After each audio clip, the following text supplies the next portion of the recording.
Hello, happy Saturday, everyone. Welcome back to our little Advent series. I did remember to bring in my book today, Unlocking the Tarot, Create Your Own Keys by Lisa Pepez. And I'm going to talk about this at the end of the video, just in case anybody doesn't want to watch that part, they don't have to. But if you're curious, we can just do a real quick look at it together.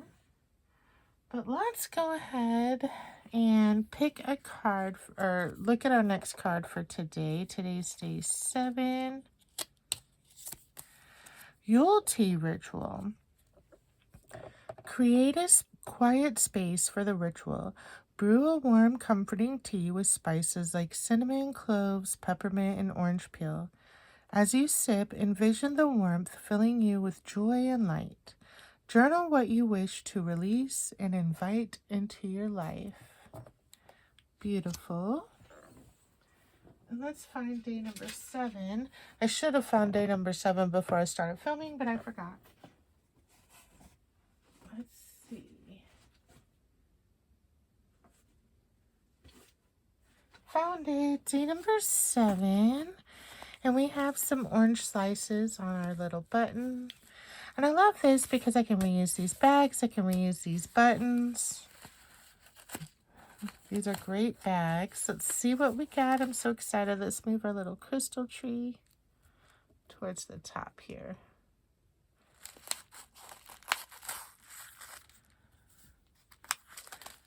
And it's a Yuletide tea. How perfect. I love how some of the days are matching up with the card for the day. So today is Yuletide Ritual, and we have a beautiful Yuletide tea. I'm so excited. And this is a warm blend of black tea, rose petals, orange peel, and cinnamon. Beautiful, and you can see how beautiful that looks. And luckily, I am filming this in the morning, so I can actually brew myself a cup of this because, you know, the black tea has caffeine, so I can still use this today. So I am definitely going to do that today. And now let's do our Tarot Advent, hosted by Kelly Bear.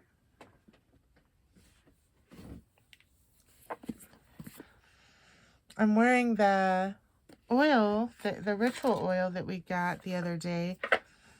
It smells beautiful. And when I put it on today, I feel like there was a scent of something foresty in it, like maybe pine or fir, but not super strong. That was another scent that I picked up. I've been wearing it, trying to figure out what the scent is. So let's go ahead and pull our little spread for the day.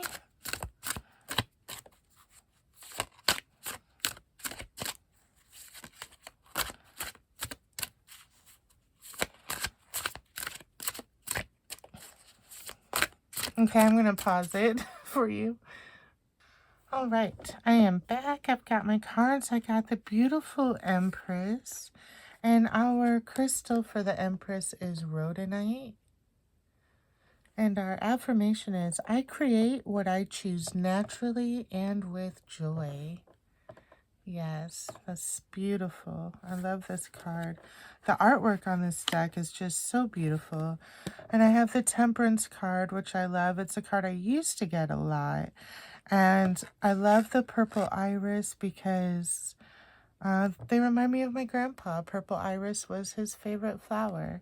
Our crystal for Temperance is blue calcite. That makes sense. And it says, I find clarity through calm. And that is very true. Both of those affirmations are very true for me. And then we have the Ace of Swords with Sugarlight.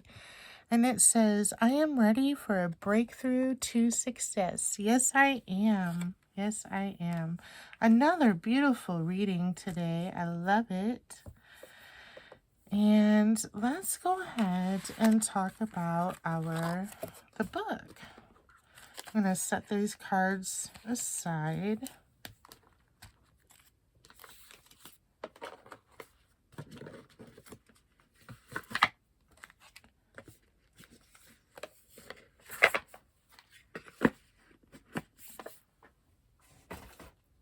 Okay. For our little crystal tree.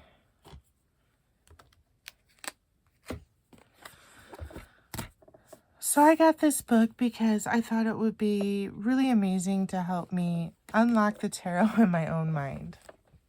Now, Lisa's technique is keywords.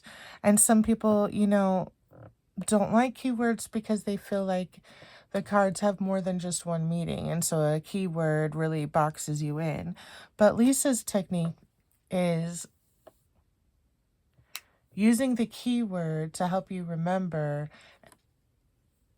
the essence of that card. And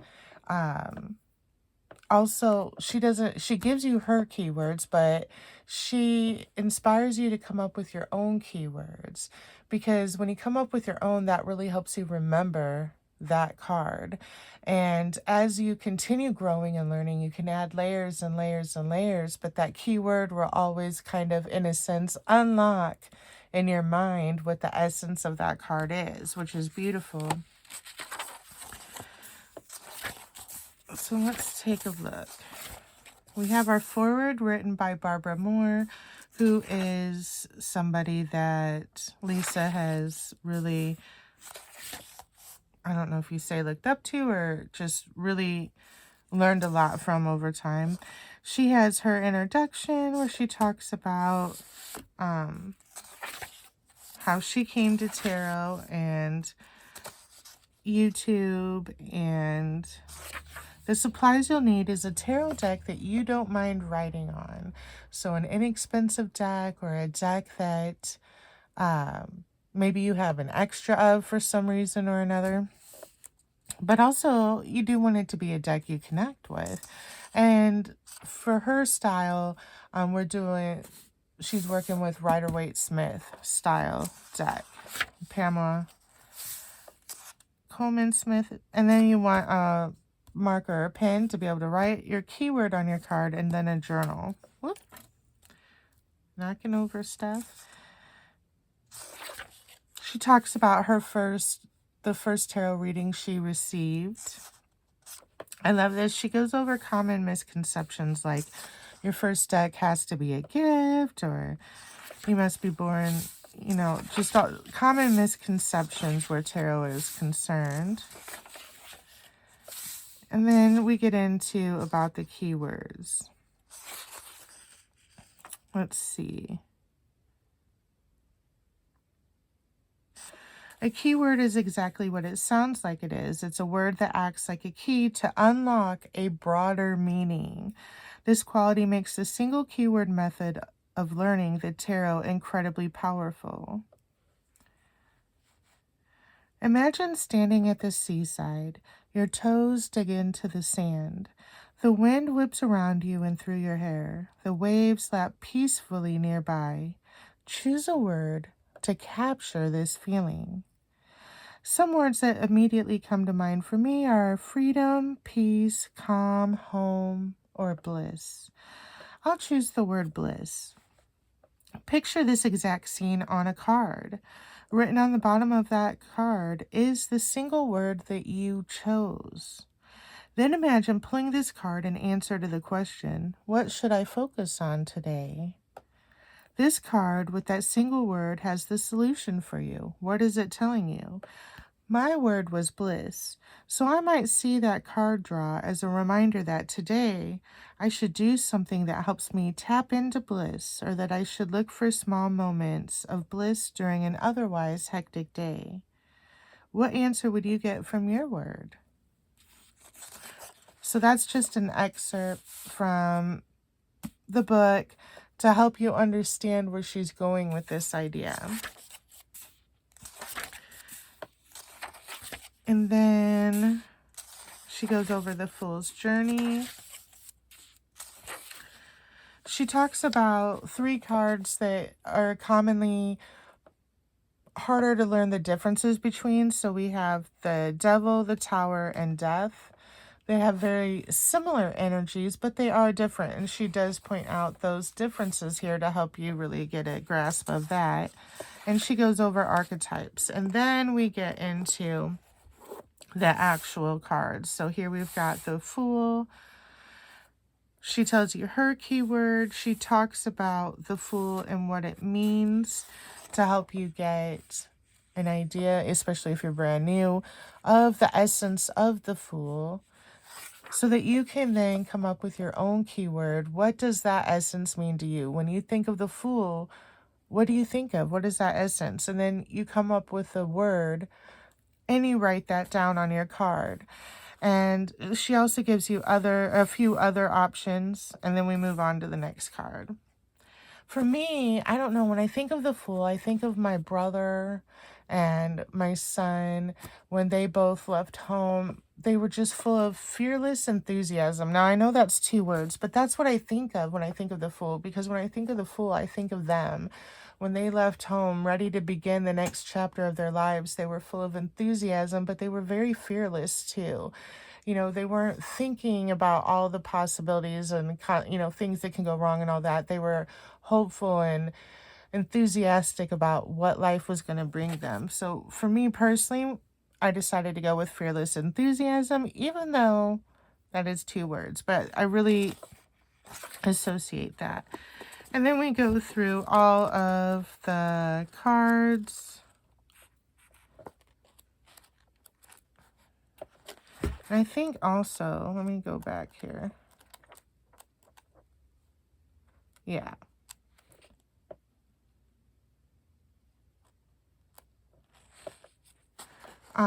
So we go through the major, the minor, and then she also has a whole section on court cards. I know court cards can be, well, I hear that court cards can be difficult for people too.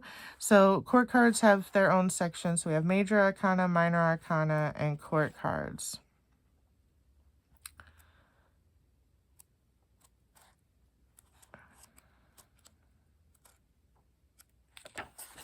Let's see, what is this? So that's, okay, King of Pentacles. Getting to know your court card keywords and personalities. We have some spreads. And then don't let these mix-ups trip you up. And here she, this is where she compares 2 cards that are easily mixed up, their meanings. So we have Justice versus Judgment, the Hermit versus the Hanged Man, Death versus the Tower, the Sun versus the World, 2 of Wands versus 3 of Wands, 9 of Cups versus 10 of Cups, 5 of Wands versus 5 of Swords, 8 of Swords versus the Devil, 2 of Cups versus the Lovers, 2 of Pentacles versus Temperance, and then some other combinations, and then making connections.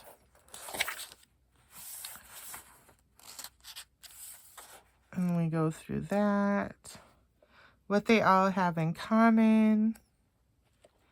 Card combinations. The 5-step method for reading tarot card combos. Common tarot spreads to practice. Which obviously I haven't read all this. I'm at the Magician, the second card of the of the 78. So I have a long way to go, but I just don't always have time to read. But I'm really excited to work my way through this book. I feel like it's going to help me a great deal. Not just memorize meanings in a book, but really learn the essence of each card, and then a keyword to help me remember that essence until I've really got it down. And so I'm really excited about this book.